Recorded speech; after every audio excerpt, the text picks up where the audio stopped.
As a society, I just think it's so unacceptable that we've chosen not to care for people who are truly ill. Civil commitment, it's not to be taken lightly. Clearly, I was making decisions that put myself in harm's way. How do we keep people from ever getting to that point?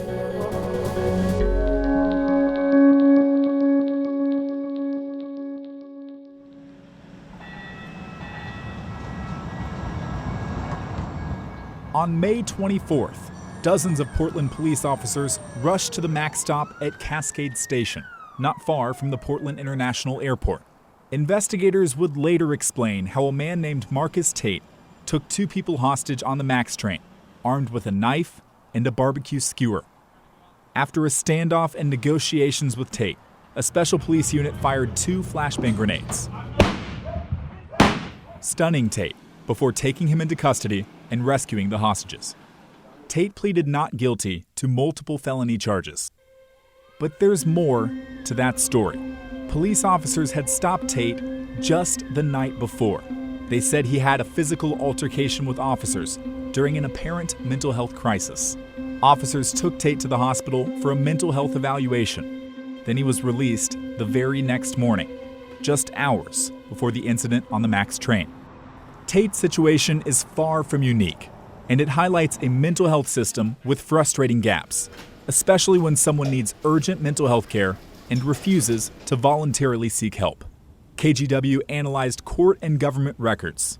We found less than 7% of people in Multnomah County who were considered dangerous enough to warrant a forced mental health hold received a civil commitment ruling from a judge.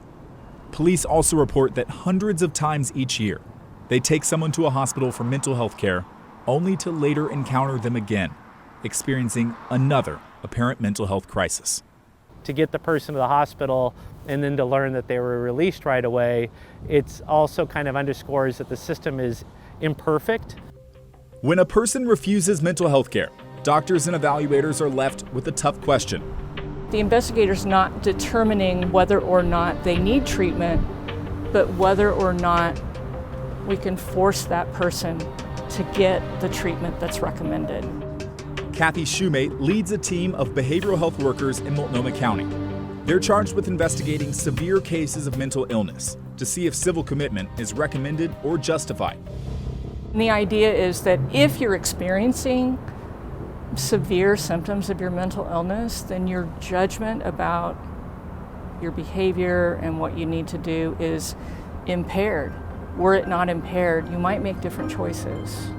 The civil commitment process is complicated, but here's an overview of how it works. A person experiencing an apparent mental health crisis may be placed on a temporary hold, often by a behavioral health worker or a police officer. Then, a doctor evaluates to see if that person meets standards for an involuntary hold. If they do, the doctor issues a notice of mental illness, or NMI. County investigators have 3 days to review the medical assessment. If they agree with the NMI, a court hearing is scheduled. Then a judge decides if that person meets the legal criteria for civil commitment, which could mean up to 6 months of forced care in a medical facility. If at any point in the process the person agrees to voluntary treatment, they're released from the hold. The key here is the high standard for civil commitment. In Oregon and Washington, evaluators must judge that a person's mental illness makes them dangerous to themselves or others. There's a reason the bar and the threshold is so high as it is. Civil liberties are important. It shouldn't be easy to commit someone. Casey Lewis, working with Disability Rights Oregon, says holding someone against their will is normally only used when someone's committed a crime, not when they're ill. The standards for civil commitment should be high because people with mental illness belong in their communities. I think the fact that so few people end up committed is a sign that the threshold is appropriate. It wasn't always this way.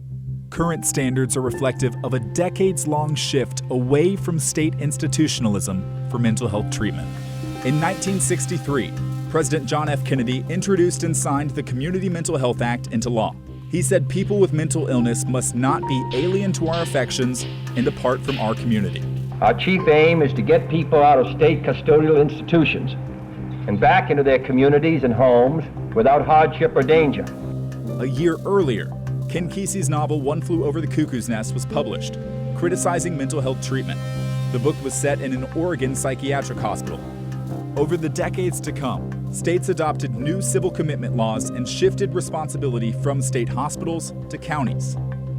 Data from the State Library of Oregon shows there were more than 5,000 beds in use in state mental hospitals in 1954. 30 years later, only 30% of those beds remained. Since 2002, Oregon has had about 700 beds available for state psychiatric use. And now, the Oregon State Hospital rarely houses civil commitment patients. In 2019, OSH shifted admission priorities to focus on people awaiting criminal trials. For example, people who are guilty except for insanity. For more than a year, the state hospital has averaged less than 20 civil commitment patients per month, forcing local hospitals to provide long-term care. This shift in treatment is one thing, but the reality is the vast majority of people don't come anywhere close to civil commitment. Many people don't meet state standards for being a danger to themselves or others, so they're released from care, still experiencing significant symptoms of their mental illness. Could that then lead to a cycle where you're seeing some of these issues pop up again and again? It can. It can. Isn't that frustrating? It's very frustrating. Brenda Gardner remembers her son Eric telling her something was wrong. Eric was in his early 20s when he told his parents he needed brain surgery. Brenda and her husband brought Eric home from college to see a doctor. That's when they first experienced the terrifying symptoms of his mental illness. Spittle coming out his mouth, in my face, screaming at me. His parting shot was, "And if you try to make me see a shrink, you'll never see me again." We had never seen anything like that before. And then that kind of behavior just continued. This really volatile, and then just not being in reality, that became much worse over time. Eric threatened to kill his family members, expressing delusions, acting aggressively, and sending violent and disturbing text messages. We put contraptions on each side of the door frame and ran a bar through it at night so that he had threatened to kill us. We were afraid he could just break down the door and come in and kill us at night. After one outburst, police arrested Eric and ordered him not to contact his parents. But after 6 weeks of staying with family friends, Eric returned home. We had no history of this in our family. It can happen to anyone, and it's not Eric's fault. What I say is, he's the victim. We're just collateral damage. After a suicide scare, mental health evaluators placed Eric on a hospital hold, forcing him to get treatment. He took medicine, some of his symptoms stabilized, and he was released. But his psychosis later returned. It just can't last, right? I mean, they can try really hard to hold it together, and maybe they go through a period where it works for a little while, but at some point, it crumbles. Eric is now living homeless in Seattle and still suffering from mental illness. After years of trying to find solutions, Brenda Gardner said she felt helpless. Eric turned down treatment, but he didn't meet requirements for forced mental health care, also known as civil commitment. The state can force someone to stay in a medical facility and receive treatment for up to 6 months, but only if they've proven to be dangerous to themselves or others. I think that should be his right to refuse medication, but I think that he should be in supported housing, or if that was the only choice, I'd rather have him hospitalized than spending winters on the street. Gardner says our mental health system's failure to get people like Eric the help they need is directly contributing to the homeless crisis. She says if a person doesn't choose housing for people with severe mental illness, which is already very limited with long wait lists, they're left to fend for themselves. KGW reviewed Multnomah County data between 2013 and 2021. Of the thousands of people who showed mental illness symptoms dangerous enough to warrant a forced hold, less than 7% received a civil commitment ruling from a judge. Most people didn't make it that far. Some of these people agreed to voluntary treatment, exiting the process. Many others, like Eric, were released because they didn't meet state standards, left to take care of themselves. As far as I'm concerned, the homeless situation is an open-air psych ward. It's those people that should be in psychiatric facilities or in supported housing with a caseworker that checks on them. are instead living on the streets and being treated like animals.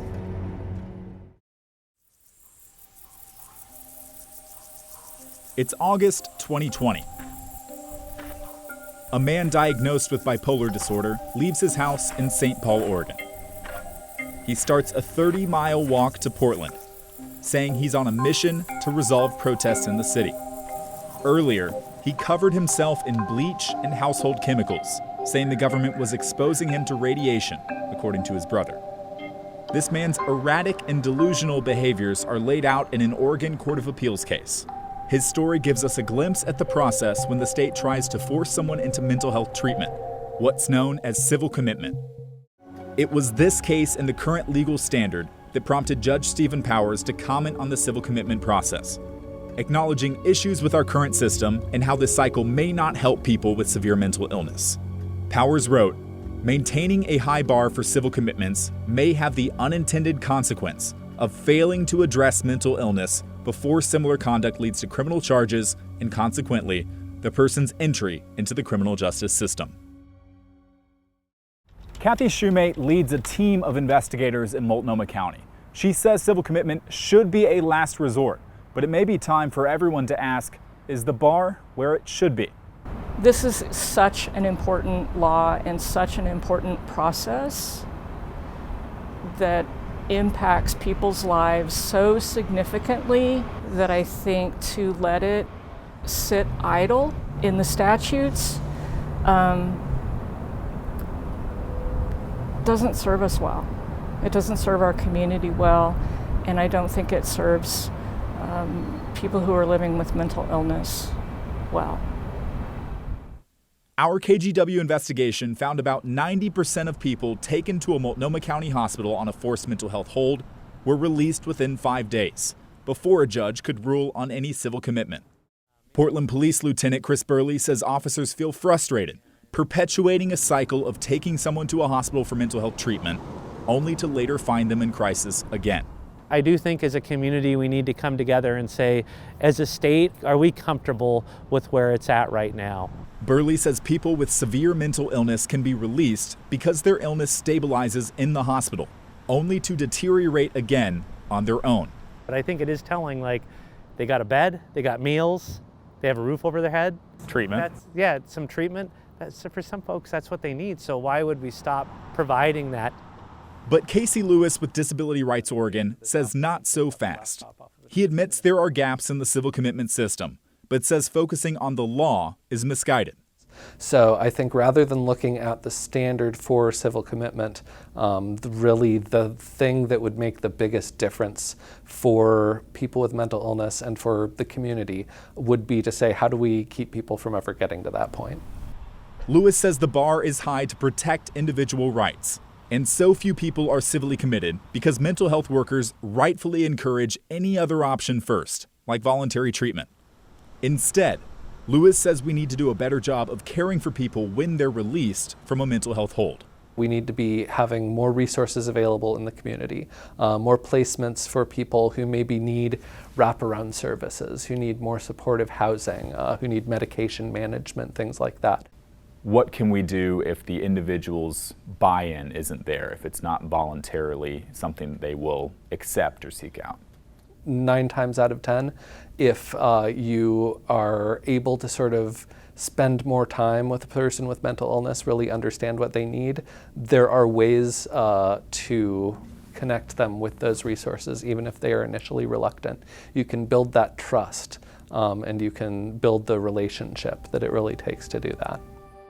For Brenda Gardner, fixing this cycle for people with severe mental illness is personal.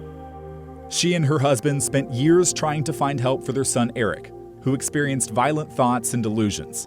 Housing was a major problem. As a parent, would you have hoped for something like civil commitment, for stability of medication or something like that? Yes, if there was a decent facility available. He's functional enough. If he had a little bit of support in, a supported housing, I think he could manage. She says the entire community suffers for failing to help people with serious mental illness symptoms, pointing out an overlap with the homeless crisis and, at times, drug addiction and crime. Eric Gardner is now homeless in Seattle. Sometimes his parents have been able to visit him, but they wish there was more they could do. The problem is that the laws were changed so that their civil rights are what is all important, and their safety is not.